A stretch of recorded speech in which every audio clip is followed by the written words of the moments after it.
Right, Poe, you want to tell them the top 10 honorable mentions for the top 10 best Marvel Legends list? You want to do the intro? That means no.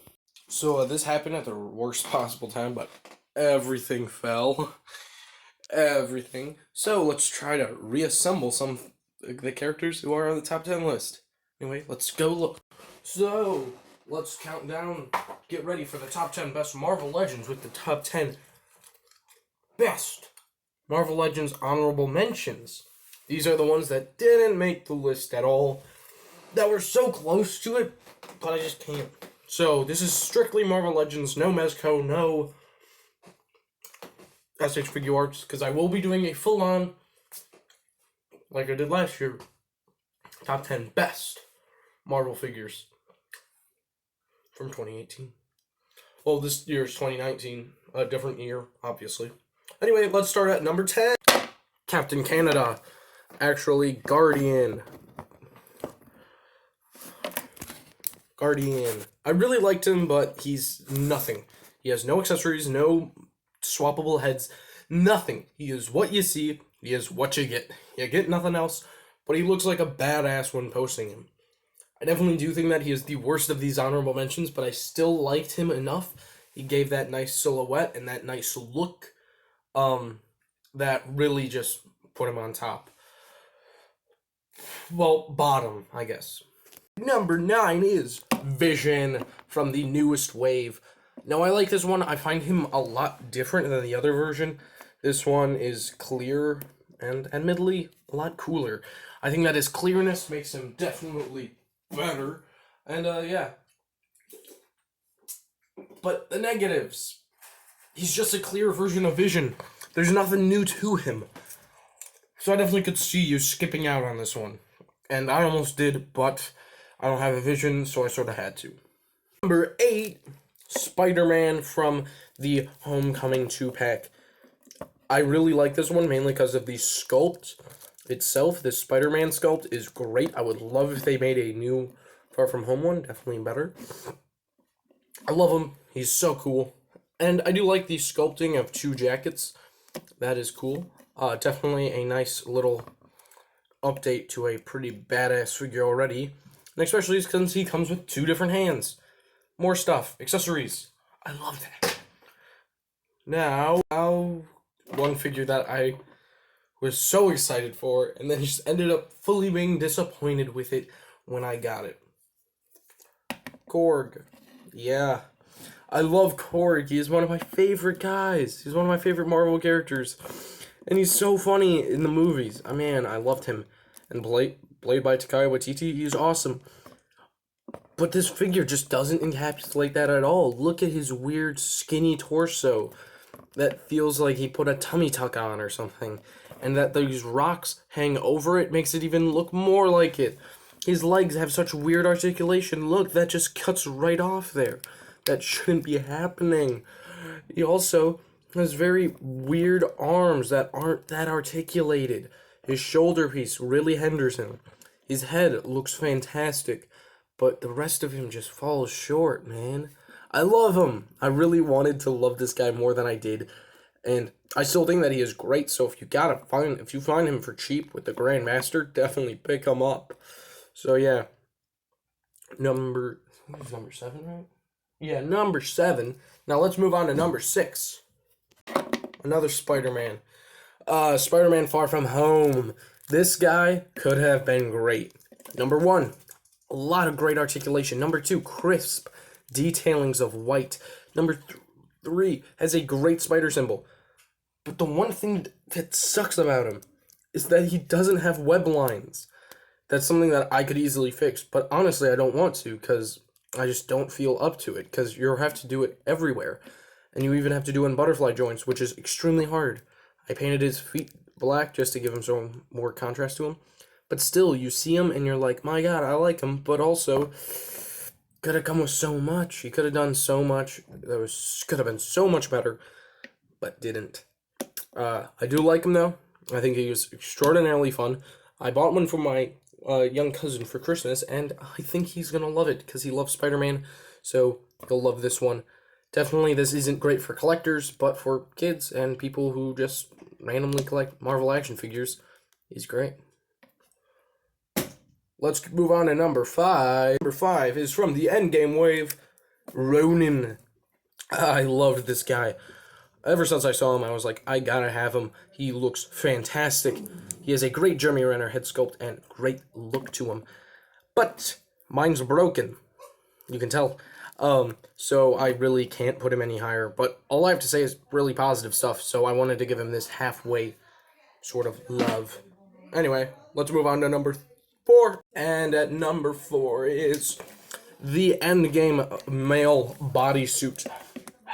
The detailing is just, man, so good. I'm not saying that this is any specific figure, I'm just saying it's the body type. Because as you know, you have the possibility of 4 dudes, I think, with this. Because you could always just pop a normal War Machine head on and call that. And, he looks great. I do like the silver more than the white, but the white obviously was going for that motif. I think that worked better. But I like this guy. Now, you're probably wondering why I said male body, which we'll get into the next video.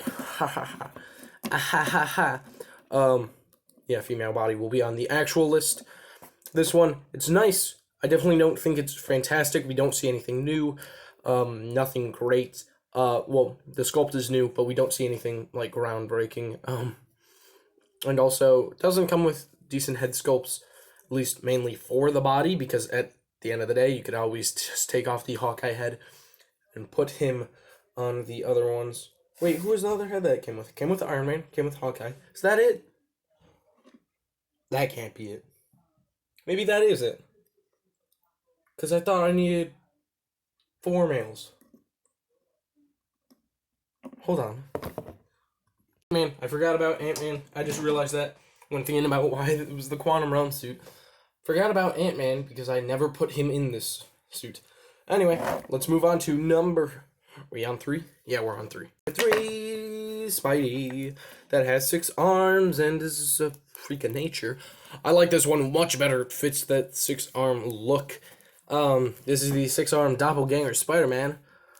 I like him. I like him. I was not expecting a ab cut or any other articulation. I was definitely expecting not that much. I was never going to expect much.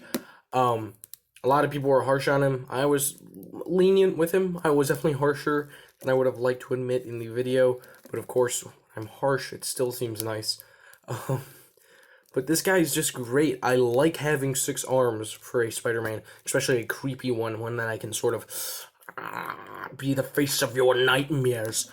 And he's nice. I think that the 6 arms really works for him. The normal one, the one that everyone was sort of wanting, the one with human arms here.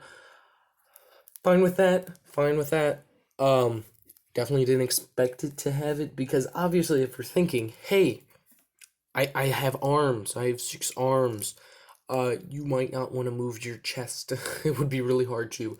And also every other custom that I've seen, they either only are able to do the swivel or they do a full-on ab crunch, that kind of stuff.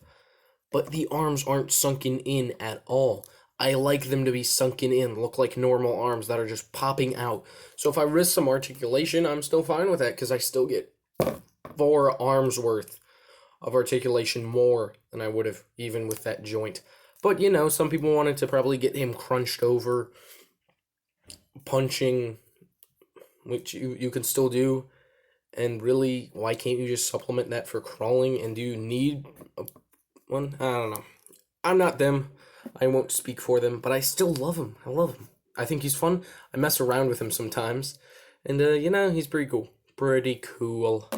Let's move on to number 2. It is... Oh, Skrull. The Skrull. The Skrull Talos from Captain Marvel. He is number 2. Wait, are we on number 2? Are we? I think we are. We might not be. Anyway, this isn't really official list, so don't worry. Anyway, him, Talos. I really like him. He has nice qualities to him that I find extraordinary. He has the nice alien look. He has a great face sculpt, great hand sculpt. I wish that he come with 3 heads so that you could sort of do different ones. But, it's okay. I like his tunic. I wish that you could get articulation, but of course I can just simply cut in there. And he looks like a scroll, which is all I wanted. And I really like him, but of course he does have some shortcomings. Obviously articulation loss. Obviously mine has really loose joints. And also tight joints. The knees are pretty tight. And then very loose hip ab crunch. Yeah, that's it. I do like him, but he just wasn't good enough to make the list. Anyway, let's go to number. I'll throw in an extra one for you. An extra number 2. Let's do that. This one I was even mixed to even put on the list. Sorry. Citizen V. He is so freaking great, my dude. I love him. I love Citizen V. 1, his cape is badass. 2, his face is badass. 3, that stuff is awesome, but he has extreme amount of reuse, so I can't put him on it. If he wasn't that much reuse using even an old discontinued bodysuit, I'd be more lenient, but of course I can't. So at number 1, Thor from the 80th anniversary. I was surprised with this guy. I was surprised on how much I don't like him. There's something about him. I just see him and I don't think, that is Thor, the God of Thunder. I think that is a guy who used steroids and is acting like Thor. Some of the stuff seems so disproportional. The veins and stuff on his legs, I don't like how big his arms are. Feels very comic book Thorish, but definitely there wasn't so much that it just looks a little weird in such a tight body because you can't see abs or anything, it's just padding. Also, the face looks more like Jay from Jay and Silent Bob than it does Thor. Number 2, the hammer is kind of oddly proportioned, I feel. And 3, it just wasn't good enough. It wasn't good enough to satisfy